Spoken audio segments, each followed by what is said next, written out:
नमस्कार दोस्तों। ये कहानी एक व्यापारी की है जो अपने छुट्टी के दिनों का आनंद लेने के लिए समुद्र में जाने की योजना बनाता है, जिसके लिए वह एक नाव बनाता है और उस नाव को लेकर वह समुद्र यात्रा पर निकलता है। वह जा ही रहा होता है तभी अचानक से तूफान आने लगता है और तूफान की वजह से उसका नाव तहस नहस हो जाता है। लेकिन वह आदमी लाइफ जैकेट पहनकर समुद्र में कूद जाता है और जैसे तैसे करके वह एक टापू पर पहुंचता है। टापू के चारों ओर समुद्र के अलावा कुछ भी दिखाई नहीं दे रहा था और न ही किसी व्यक्ति के पैरों के निशान थे। उस व्यक्ति ने सोचा कि जब मैंने अपने पूरे जीवन में किसी का बुरा नहीं किया, इसलिए मेरे साथ भी बुरा नहीं हो सकता। उसने ऊपर वाले पर विश्वास किया कि वही अब बचाएगा।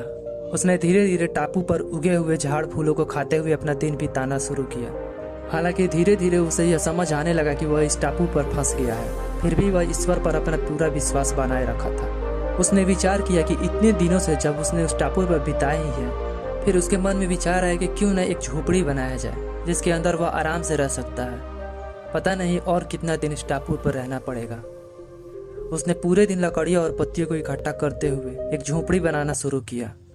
पूरे दिन मेहनत करने के बाद शाम तक उसकी झोपड़ी तैयार हो चुकी थी। अब वह सोच ही रहा था कि क्यों न इस झोपड़ी में आराम किया जाए, लेकिन तभी अचानक मौसम बिगड़ने लगा। बिजली जोर जोर से चमकने लगी और गरजने लगी। देखते ही देखते एक बिजली उसकी झोपड़ी पर गिरी और उसकी नज़रों के सामने उसकी झोपड़ी में आग लग गई। उसका सारा दिन का मेहनत बर्बाद हो गया था। यह देखकर उस व्यक्ति का मन टूट गया। वह आसमान की ओर देखकर बोला, हे ईश्वर, ये तेरा कैसा इंसाफ है? मैंने हमेशा तुझ पर विश्वास किया। फिर वह व्यक्ति हताश और निराश होकर सिर पर हाथ रखकर रोने लगा। कुछ समय बाद एक नाव टापू के पास आई। नाव से उतरकर दो आदमी बाहर आए और बोले कि हम तुम्हें बचाने आए हैं। दूर से उन्होंने इस वीरान टापू में जलती हुई झोपड़ी देखी, जिससे उन्हें लगा कि टापू पर कोई मुसीबत में है। उन्होंने कहा, अगर तुमने झोपड़ी नहीं जलाई होती तो हमें पता ही नहीं चलता कि टापू पर कोई है या नहीं। इतना सुनते ही उस व्यक्ति की आंखों से आंसू बहने लगे। उसने ईश्वर से क्षमा मांगा और बोला, हे ईश्वर, मुझे क्या पता था तुमने मेरी झोपड़ी को जलाकर मुझे बचाने की योजना बनाई थी। अब मुझे यकीन हो गया है कि आप अपने भक्तों का सदा ध्यान रखते हैं। आपने मेरे सहनशीलता का परीक्षण लिया, लेकिन मैं इसमें विफल रहा। मुझे क्षमा करें प्रभु। दोस्तों, जीवन में जब भी मुसीबत आए तो हमें घबराने की बजाय उस मुश्किल से डटकर सामना करना चाहिए।